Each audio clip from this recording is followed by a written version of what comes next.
Good evening and thank you for joining us. The Ontario government has announced it will spend $90 million this year to fund hundreds of hospital beds across the province, including some here in Thunder Bay.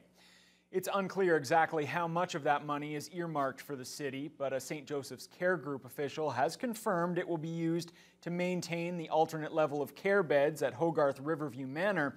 32 patients were moved there from the regional hospital back in January to help address chronic overcrowding at the facility. Premier Doug Ford made the announcement today in Toronto. Our government is investing in 6,000 new long-term care beds across Ontario. These are 6,000 beds of 15,000 new long-term care beds we will build across Ontario over the next 5 years. This is the first 6,000 beds of the 30,000 beds that we will be building over the next 10 years. Regional Hospital spokesperson Dr. Stuart Kennedy issued a statement calling it welcome news and saying he applauds the government's commitment. Also today, Doug Ford is again threatening to scrap Bill 148. That was the bill that was going to increase the minimum wage to $15 an hour. It also increased employee sick days and paid vacation. Some business owners criticized the bill, and Ford called it a job killer. But labor groups welcomed the legislation and fear the province is in danger of moving backwards. Colin DeMello has the story.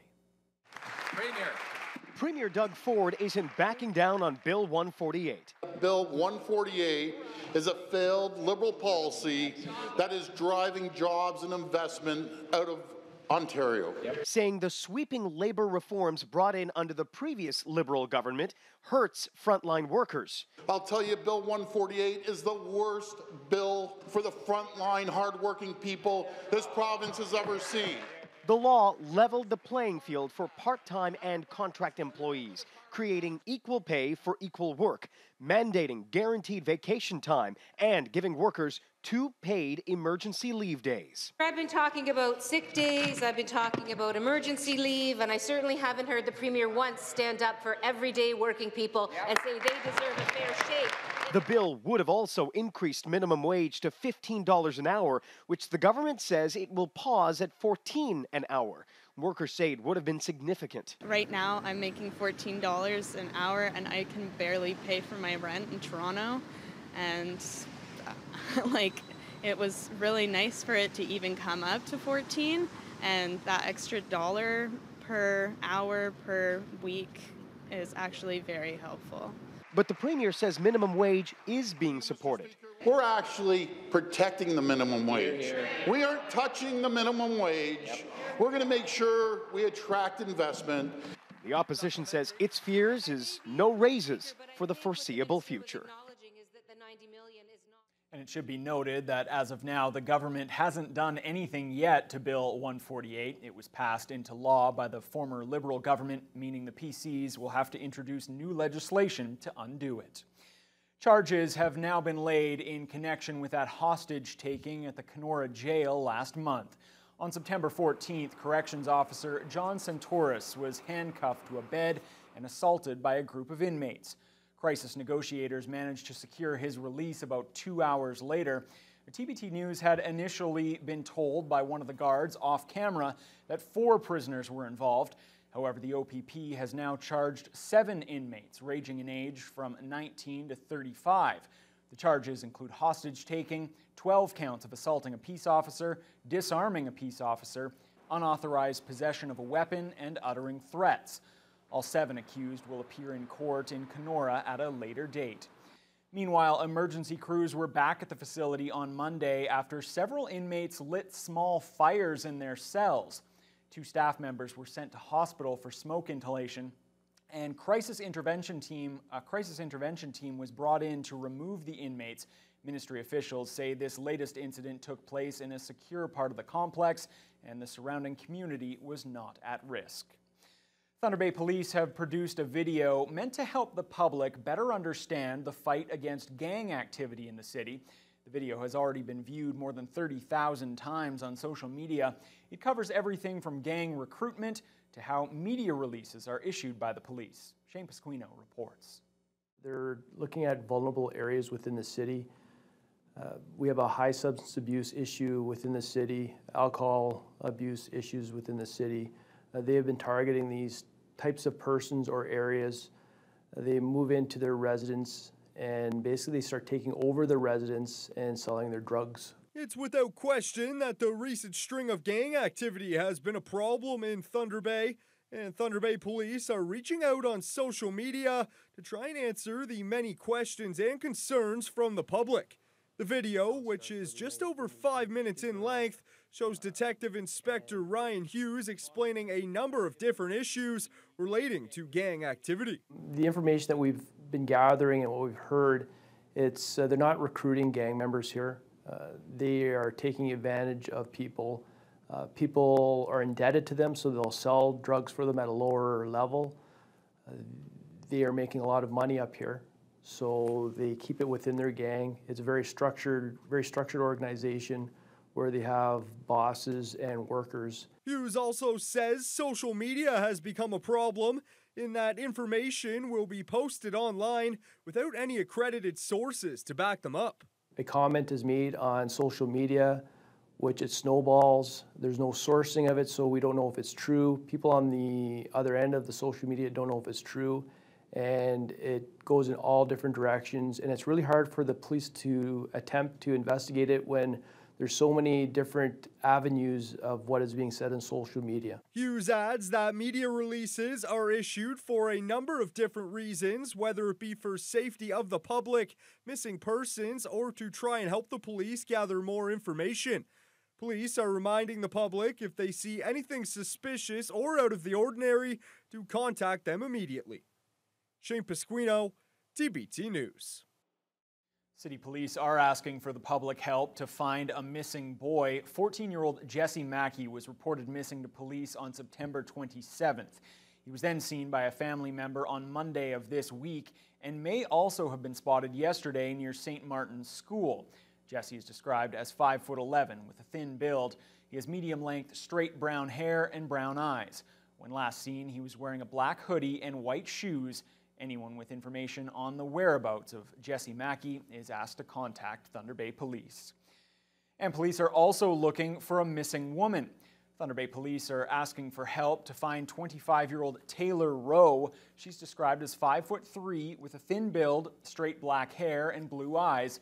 She was last seen by a family member on September 16th in the Ogden Street area. The family has not been able to contact her and is concerned for her welfare. Anyone with information on the whereabouts of Taylor Rowe is asked to contact Thunder Bay Police. A Thunder Bay Air Service company is helping people affected by the natural disaster in Indonesia. The death toll from Friday's earthquake and tsunami has now reached 1,400 people. Wilderness North has a satellite operation in the Asian country with 2 crop duster planes that have been transformed to carry fuel. They're now busy transporting much-needed diesel into the hardest-hit regions. Wilderness North manager Dave Godino says they're now converting a 3rd plane to send to Indonesia. The company has been flying in that country for almost 2 years under a contract with the Indonesian government. Godino says when they were asked to divert their aircraft to help, the answer was an immediate yes. We're flying fuel into the airport because, and they're continuing it even though they do have ground fuel available. Just in case there are aftershocks and the ground fuel is cut off, they want to maintain our stream of fuel to support the clinics and medical centers. Wilderness North Air has committed to make 2 trips a day for the rest of the week in order to help Indonesia recover from the tragedy. Today's installment of our municipal election coverage focuses on one of the more crowded city council races. The Niebing ward has 5 candidates vying for the seat. We asked them why they want to represent Niebing.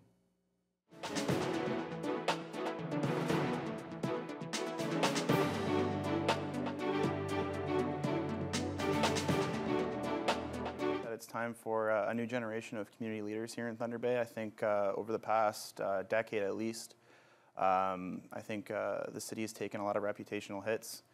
I feel that the same names are being put forward every single year. I feel that even the names that aren't the same being put forward, they come from the same demographic. I've lived in this city my whole life, and just looking at as a local business owner, the climate for local business isn't always what we expect. There's some hurdles. There's some businesses that I was actually going to bring to the city that really weren't encouraged by the city. So it's difficult to navigate for a small business in the city. This is the first year that the residency requirements have been lifted that the city had in place. And I felt that Ms. Ridholm was one of the longest standing members of council. And as I've watched over the years, various debates on council, I haven't seen that she really grasps the causes of the city's malaise. For the past two times at election, there have been concerns about traffic, speed. People drive fast, faster than they used to. And so then that makes people nervous about their safety, road safety. Maybe people notice it more because they are walking and cycling. I have set myself up to make a difference. I manage a hotel, and I have for 17 years, so strategic planning is important to me.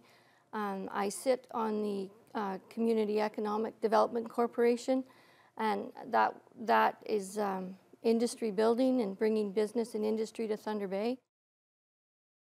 And tomorrow we'll hear from the candidates in the Red River and McIntyre wards. EarthCare Thunder Bay wants County Park residents to build stronger connections with one another. That's why they organized a Northside Neighbor Night. The event gave the residents a chance to get together, meet their neighbors, and learn about available resources in the area.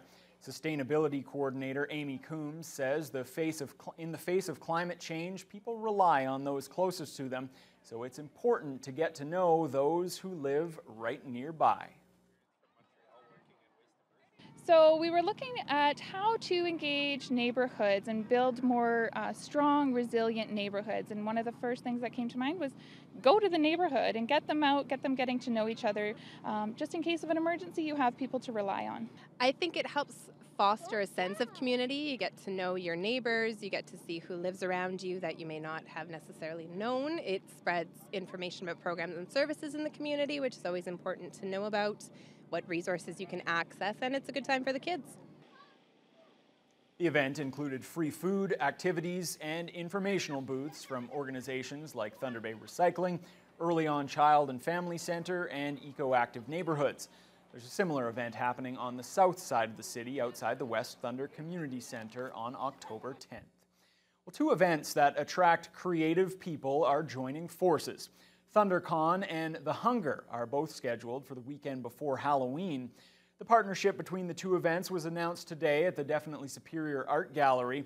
The Hunger event on October 27th now serves as the official after party on day one of ThunderCon.